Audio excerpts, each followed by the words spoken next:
The General Overseas Service of All India Radio presents readings from an autobiography or the story of my experiments with truth.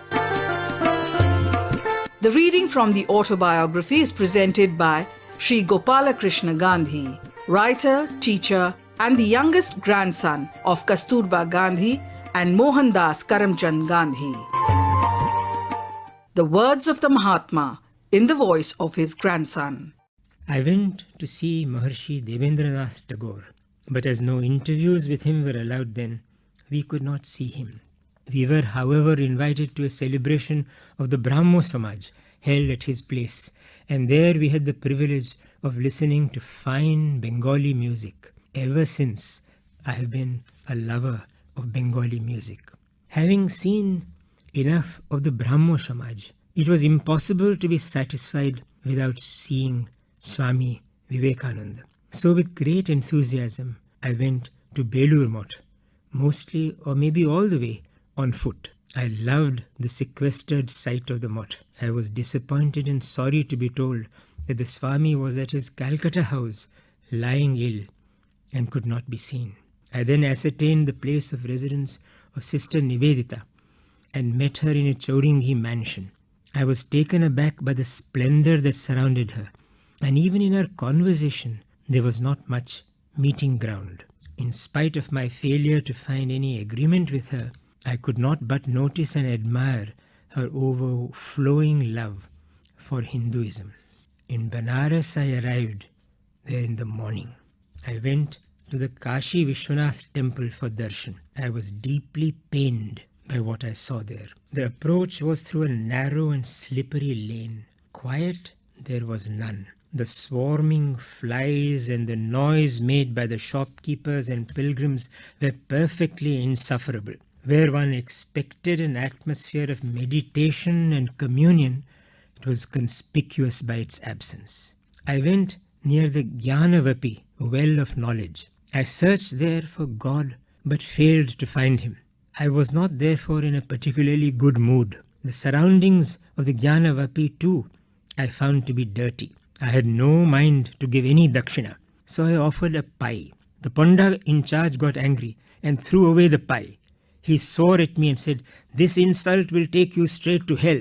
This did not perturb me. "Maharaj," said I, "whatever fate has in store for me, it does not behave one of your class to indulge in such language. You may take this pie if you like, or you will lose that too." "Go away," he replied. "I don't care for your pie." And then followed a further volley of abuse. I took up the pie and went my way, flattering myself that the Brahman had lost a pie and I had saved one. But the Maharaj was hardly the man to let the pie go. He called me back and said, "All right, leave the pie here. I would rather not be as you are. If I refuse your pie, it will be bad for you." I silently gave him the pie and with a sigh went away. Since then, I have twice been to Kashi Vishwanath, but that has been after I had already been afflicted with the title of Mahatma, and experiences such as I have detailed above had become impossible. People eager to have my darshan would not permit me to have a darshan of the temple.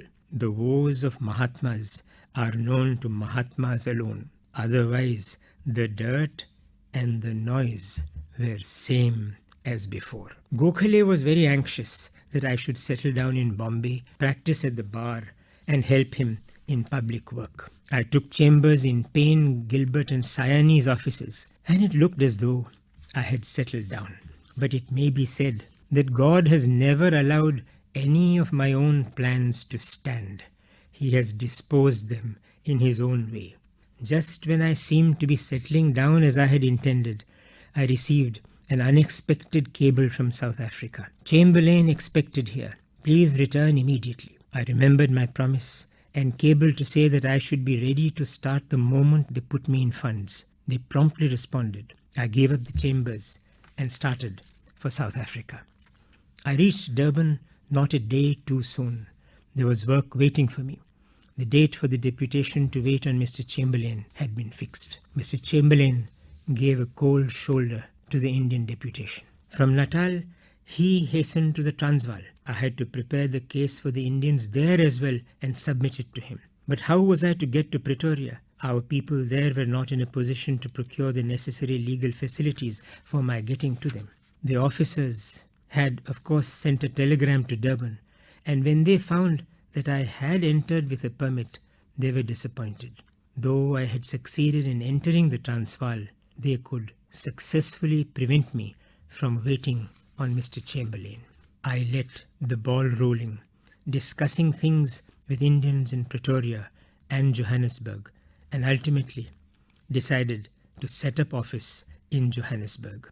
To my brother, who had been as father to me, I wrote explaining that I had given him all that I had saved up to that moment, but that henceforth he should expect nothing from me, for future savings, if any, would be utilized for the benefit of the community. I could not easily make my brother understand this. In stern language, he explained to me my duty towards him. I should not, he said, aspire to be wiser than our father. My brother gave me up and practically stopped all communication. I was deeply distressed, but it would have been a greater distress to give up what I considered to be my duty, and I preferred the lesser. But near the end of his life, however, he appreciated my viewpoint. When almost on his deathbed, he realized that my step had been right and wrote me a most pathetic letter. He apologized to me, if indeed a father may apologize to his son. This instance, to some extent, serves to show what a terrible responsibility it is to be parent. When I was practicing in Durban, my office clerks often stayed with me, and there were among them Hindus and Christians, or to describe them by their provinces, Gujaratis and Tamilians. I treated them as members of my family and had unpleasantness with my wife if ever she stood in the way of my treating them as such. One of the clerks was a Christian, born of Panchama parents. The house was built after the Western model, and the rooms rightly had no outlets for dirty water.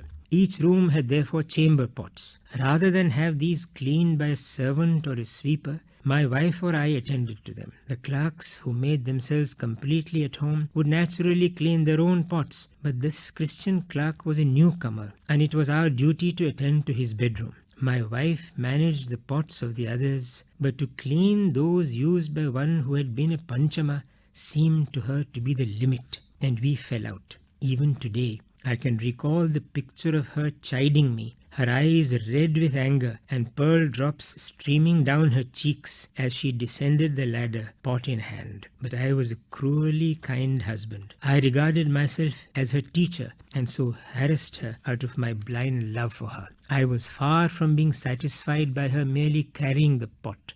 I would have her do it cheerfully. So I said, raising my voice, "I will not stand this nonsense in my house." The words pierced her like an arrow. She shouted back, "Keep your house to yourself and let me go." I forgot myself, and the spring of compassion dried up in me. I caught her by the hand, dragged the helpless woman to the gate, which was just opposite the ladder, and proceeded to open it with the intention of pushing her out. The tears were running down her cheeks in torrents, and she cried, "Have you no sense of shame? Must you so far forget yourself? Where am I to go? I have no parents or relatives here to harbour me. Being your wife, you think I must put up with your cuffs and kicks? For heaven's sake, behave yourself and shut the gate. Let us not be found making scenes like this."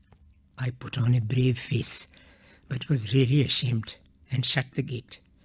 If my wife could not leave me, neither could I leave her. Today, I am in a position to narrate the incident with some detachment, as it belongs to a period out of which I have fortunately emerged. We are tried friends.